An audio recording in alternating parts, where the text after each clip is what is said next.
try to see if I can. You see the. Okay.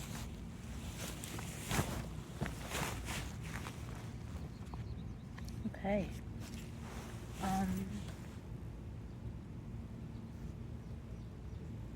It's July 2021.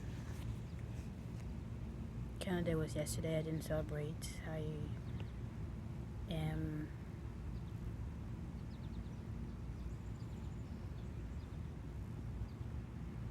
not in a joyful spirit about being Canadian and being proud of being Canadian. With the recent information that came to light about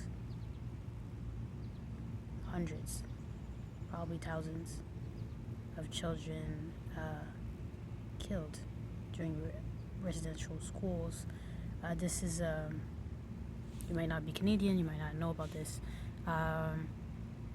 50, 60 years ago, so 2 generations max.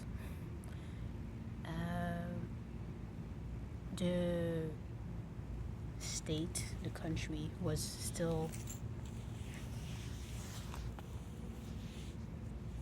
Catholic, Christian.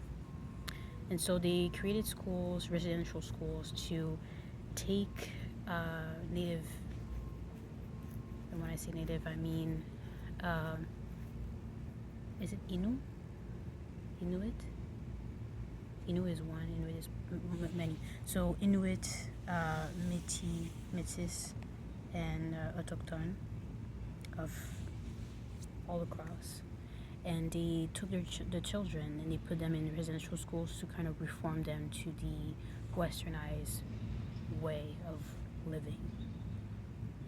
Westernized way of seeing spirituality and westernized ways of educating. And really, it was not schools, they were more like prison for children, the way they were run. And we knew they were awful. We were not educated about that part of history in Canada. It's kind of like pushed aside.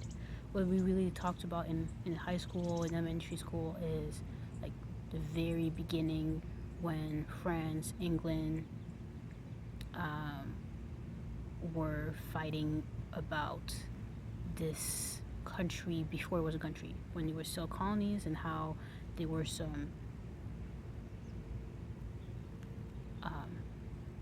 contracts, I will say, signed, but they didn't really talk in depth about this whole situation. And I've been let me see. Is it there?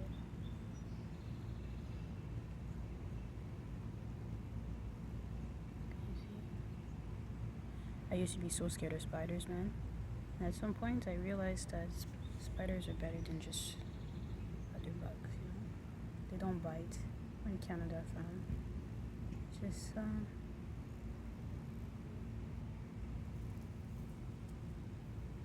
walk around. To finish up this little segment, I was explaining simply that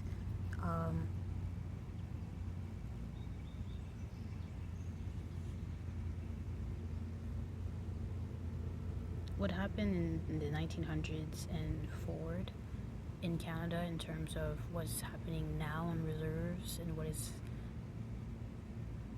just kept silent. And we're not discussing the fact that there's still places here in Canada to this day that people are aware of, but we're just not talking about it for the media, I guess.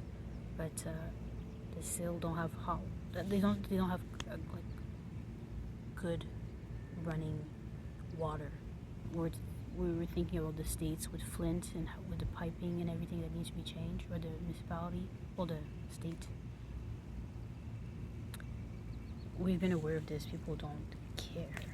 And when people try to address the situation about how, you know, living up north or in reserves or is not ideal, well, people go back to the argument of, well, we pay them. And I hope that now that this new information has been shed with light, that people understand that yes, there is racism in Canada, and people always assume that racism is about brown people, black people, native, not so much. Obviously, with all the pandemic, you also think of xenophobia with anybody of Asian descent, but they somehow don't include native, and it's ignorant, and it's like blasphemy almost, that if the same list of